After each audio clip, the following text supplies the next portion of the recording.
ஆண்டவரும் உலக ரட்சகருமாக இயேசு கிறிஸ்துவின் இனிய நாமத்தில் யாவருக்கும் என் அன்பின் வாழ்த்துக்கள். உன்னதமானவரின் மறைவில் இருக்கிறவன் சர்வ வல்லவருடைய நிழலில் தங்குவான். சங்கீதம் 91:1. புகழ் பெற்ற நீச்சல் வீரர் ஒருவர் இருந்தார். அவர் கல்லூரி மாணவர்களுக்கு நீச்சல் கற்றுக் கொடுக்கும் ஆசிரியராகவும் பணிபுரிந்தார். தன்னுடைய நீண்ட நேரங்களில் நீந்துவது அவரது விருப்பமான பொழுதுபோக்காக இருந்து வந்தது. அவர் வேலை செய்த கல்லூரியில் ஒரு நீச்சல் குளம் ஒன்று இருந்தது. எப்போதெல்லாம் நேரம் கிடைக்குமோ அப்போதெல்லாம் அங்கு சென்று நீந்தி மகிழ்வது அவருடைய வழக்கம். அவருக்கு ஒரு நண்பர் இருந்தார்.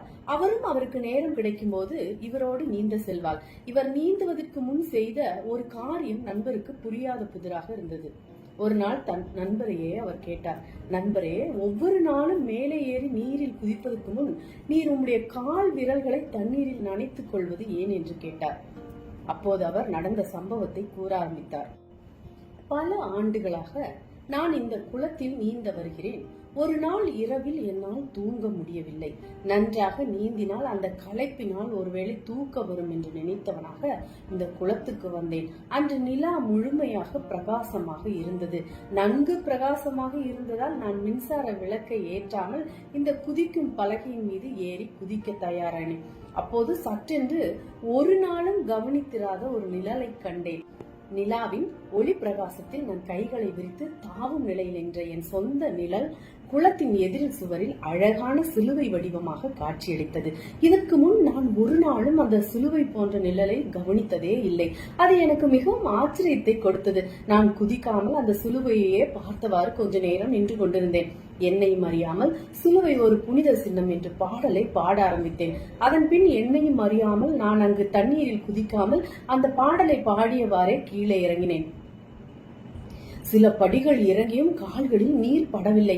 கடைசி படியையும் விட்டிறங்கி குளத்தின் அடித்தளத்தில் நின்றேன். குளத்தை சுத்தப்படுத்த குளத்தில் காவலாளி தண்ணீர் முழுவதையும் அகற்றியிருந்ததை அப்போதுதான் நான் உணர்ந்தேன். அந்த சிலுவை நிழலால் நான் கவர்ச்சிக்கப்பட்டு என் கவனம் திசை மாற்றப்படாதிருந்தால் நான் தண்ணீர் இல்லாத குளத்தில் குதித்திருந்திருப்பேன்.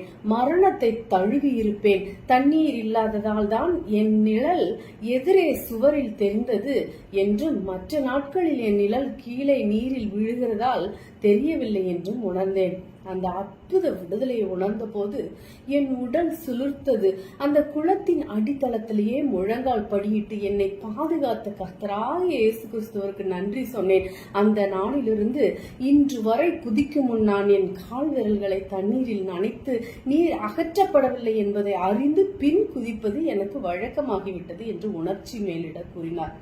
அன்பு பிள்ளைகளே, இந்த சகோதரன் தேவனை நம்பி இருந்தபடியால் அவருடைய ஆபத்து காலத்தில் தேவன் அவரை காப்பாற்றினார். வசனம் சொல்கிறது, எனக்கு அடைக்கலமாய் இருக்கிற உன்னதமான கர்த்தரை உனக்கு தாபரமாய் கொண்டாய், ஆகையால் பொல்லாப்பு உனக்கு நேரிடாது, வாதை உன் கூடாரத்தை அணுகாது என்று வாசிக்கிறோம். கிறிஸ்துவின் அடைக்கலத்தில் வந்த ஒவ்வொருவருக்கும் அவரே புகலிடமாக தஞ்சமாக இருக்கிறார். நாம் ஒவ்வொரு நாளும் அனுபவிக்கிற பாதுகாப்பு அவராலே நமக்கு அருளப்பட்டிருக்கிறது.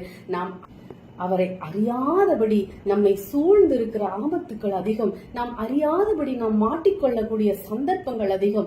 ஆனாலும் தேவனை நாம் அறிந்து அவருக்குள் இருக்கும்போது நம்மை அவர் பாதுகாத்து நம்மை சுற்றி வேலியடைத்து பாதுகாத்துக் கொள்கிறார். யோபு புத்தகத்தில் நாம் வாசிக்கும் போது சாத்தான் தேவனிடம் கேட்கிறான், நீர் அவனையும் அவன் வீட்டையும் அவனுக்கு உண்டான எல்லாவற்றையும் சுற்றி வேலியடைக்கவில்லையோ?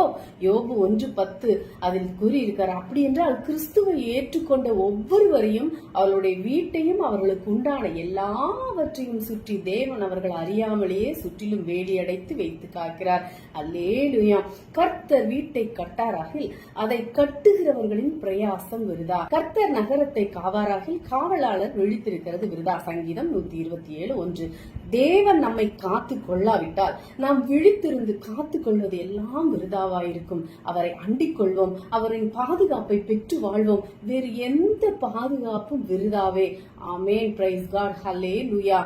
தேவன் இந்த நடைக்கலமாமே, ஒரு போதும் பொல்லாப்பு வராதே. தேவன் இந்த நடைக்கலமாமே, ஒரு போதும் பொல்லாப்பு வராதே.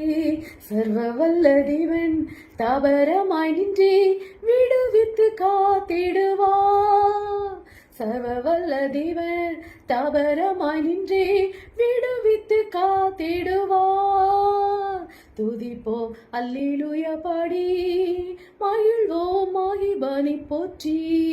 மகிமை தேவ மகிமை தேவ தேவனுக்கே மகிமை.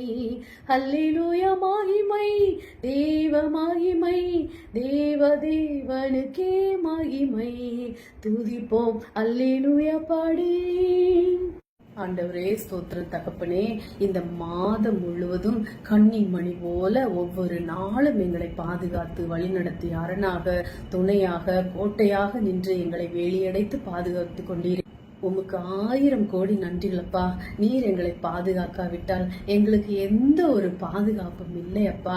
உம்முடைய கிருபையினாலும் உம்முடைய இரக்கத்தினாலும் எங்கள் போக்கையும் வரத்தையும் பாதுகாத்தீரே. நன்றி தகப்பனே. எங்களை சுற்றி வேலி அடைத்து அரணாக இருந்து ஏசப்பா ஸ்தோத்திரம் தகப்பனே. நீ நடத்தின ஒவ்வொரு நாளுக்காகவும் உமக்கு எத்தனை கோடிகள் நன்றி செலுத்தினாலும் போதாது ராஜா. எல்லா பிள்ளைகளையும் உங்களுடைய கரத்தில் ஒப்பு கொடுக்கிறது தகப்பனே. ஆண்டவரே நீரே பாதுகாத்து ஒவ்வொருவரையும் வழி நடத்தும் ராஜா. உம்முடைய கிருபையினால் மூடி மறைத்துக் கொள்ளும் தகப்பனே. ஆண்டவரே ஸ்தோத்திரம். எங்களையும் எங்களுக்கு உண்டான எல்லாவற்றையும் ஆண்டவரே நீரே பாதுகாத்து வழி நடத்துவ தகப்பனே. அனைத்தையும் உங்களுடைய கருத்தில் ஒப்படைக்கிறேன். துதி கனம் மகிமை எல்லாம் உமக்கு. நன்றி ராஜா. Price God. தேவன் தாமே உங்கள் யாவரையும் ஆசீர்வதித்து வழி நடத்தி புதிய மாதத்துக்குள் கடந்து செல்ல கிருபை செய்வாராக. ஆமென்.